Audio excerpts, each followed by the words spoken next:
What's good, my YouTubers? I'm back, and today's topic is definitely something that needs to be talked about because we lesbians have some shit we gotta work on. If you're new to this game, you need to know this. This is important. We lesbians have a lot of stereotypes in the community. We have the U-Haul stereotype, we have all these names that we give each other, we have all these things that happen that we know is typical. And one of those things is getting into your first actual lesbian relationship. That shit sucks. It never works. And if you are the 0.001% that makes it through, you're happy and you're married and you live happily ever after in your gay little life with your dog or your cat or whatever, I applaud you. But for the majority of the 99% of us lesbians, when we have all these emotions and it's lovely and it's amazing and it's eye-opening, and then we realize that this is shit. This is not how it's supposed to be, and your life gets ruined, and then you go through depression. And is it obvious that I already went through this? You know, when I tell other lesbians or I tell people, oh, I came out and I fell in love with this girl and blah, blah, blah, they're like, oh, yep, I get it. And what I wanted to do with this video is kind of break it down what actually happens with that and when you actually get into your first relationship. Not saying that's not gonna work, but it is very rare that it does because of what really is going on. For me personally, I came out and I fell in love with a girl pretty quickly because I came out to her. So when I saw her face and I got to know her, I was like, oh shit, I'm gay. This is a lot of emotions. Everything is happening at once. Not only are you realizing you're in love with somebody who is of the same sex, but you're realizing your emotions about yourself.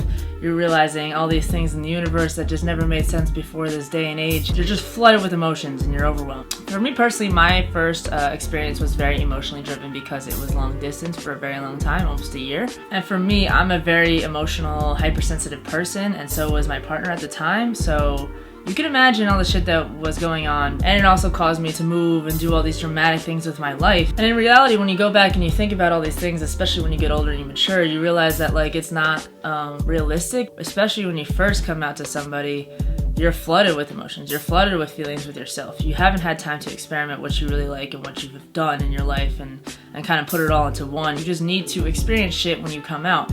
And if you don't get that right away and you just meet somebody and you try to make it work, it usually doesn't work. And it's easy to think that, you know, this person is meant for you because of all the emotions that you're feeling. Like, you really have to be with somebody for a long time, for years, for you to really understand who they are, and you still will never know who somebody really is. There's a lot that goes into it. It's not just a relationship, it's an agreement with each other. I'm gonna give myself 20 when you need 80. It's a lot of compensation. It's a lot of mature things that need to happen. And another big thing with the lesbian community is like we have a lot of lesbians out here who are emotionally damaged, who are fucked up. Like, it's not a safe area for a lot of us. And for me, when I did that first relationship, that person was a lot older, a lot more experienced in the game, and has gone through a lot of shit. And you don't realize what that can really do to a person, not only when they came out and what they've done, but their past. You know, warning signs like they're not good with their family, they're not out to their family, they're not really willing to talk about those things with people, they're not really willing to show you off in public, they're not comfortable being gay in open spaces. These are things that you gotta realize and take into consideration when you're going into a relationship with somebody. And it's really important because if somebody isn't open to themselves or to people close to them, it'll come crashing onto you when you come out in public or when you try to make it into more of a serious move with that person and they're not ready. This is a very common theme. I can personally say this stuff because I've been through it a couple times and I understand that the initial feelings that you'll get for somebody, because finding somebody who you like, that likes you back, that likes the same stuff as you, that is your type, that fits into the space that you like, that is also gay. It's just like there's like a whole list that you have to go through, and that's a rare thing to find in a person. You're like, oh my god, I need to cling on to this, which is why I feel like a lot of us rush into this shit. Warning signs in the beginning are huge. Make sure you follow your gut when you're going through shit like this, and make sure you don't ignore the things that you feel won't work out in the future, because they won't. If you don't feel like they will in the beginning, they're not going to change for you in the future. And if they do in a very rare circumstance, it's still going to take a lot for you to be considerate and, you know, wait for them to get to the point where they need to be to be relationship ready. So take it from your big gay sister, man. Take your time. There isn't only so many fish in the sea. There's a lot of fucking fish, and there's a lot more girls coming out nowadays. And the biggest key with any relationship in general is being good with yourself first so that you can give all of yourself to another person.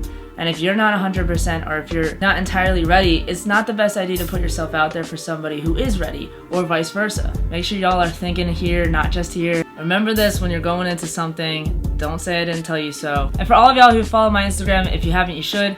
I just got back from LA. I did an interview with Let's Talk Radio, and I'm gonna put the link down below. And I want y'all to go check it out if you want to get to know me a little bit better. Make sure y'all remember this lesson. This is important, okay? Don't forget this. Be good with yourself first. I'm telling you right now, man. All right, peace.